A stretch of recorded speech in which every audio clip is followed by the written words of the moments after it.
Hi, it's Gordon with Week 6, A Year with Mya-Moe Unscripted, and this week I'm going to be talking about pricing and the value proposition for our ukuleles.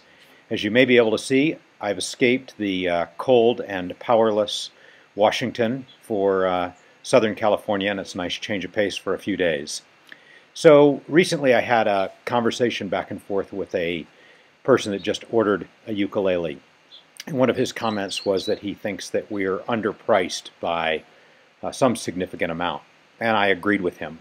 I think that our ukuleles are worth significantly more than we charge.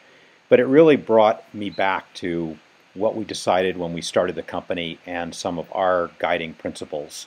And when Char and I started building ukuleles, we talked about what we wanted to be when we grew up, where we wanted the company to go, what we would consider doing and not doing. And we start off by saying we're doing this for fun, and that the financial motive was not our primary objective, and that we wanted to, in the end, be recognized as building the best ukuleles.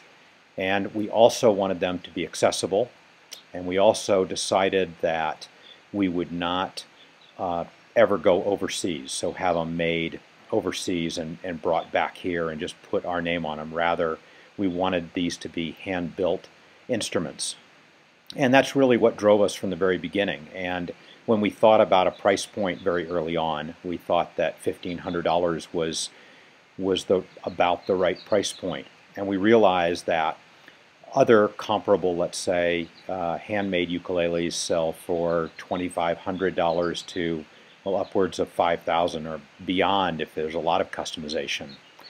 But we wanted our instruments to be accessible by the broad market. We also really want them to be played. We were not interested in making museum pieces that hang on the wall.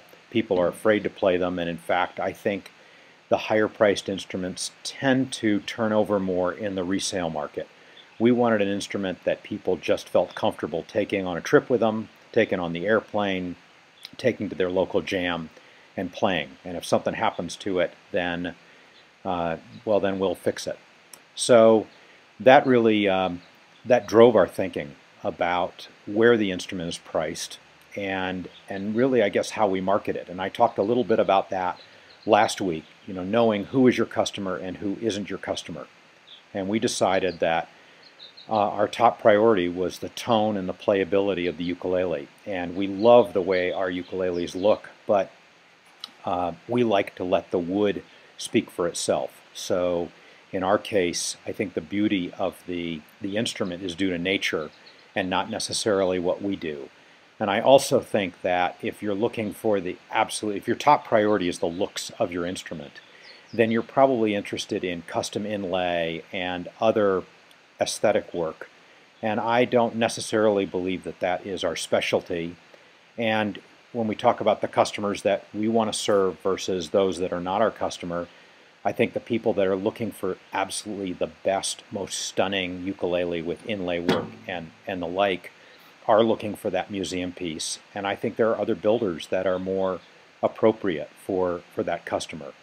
We're looking for that person that, again, they want just really the best sounding ukulele, and they want something that plays great, and they're also into the natural and organic part of the wood.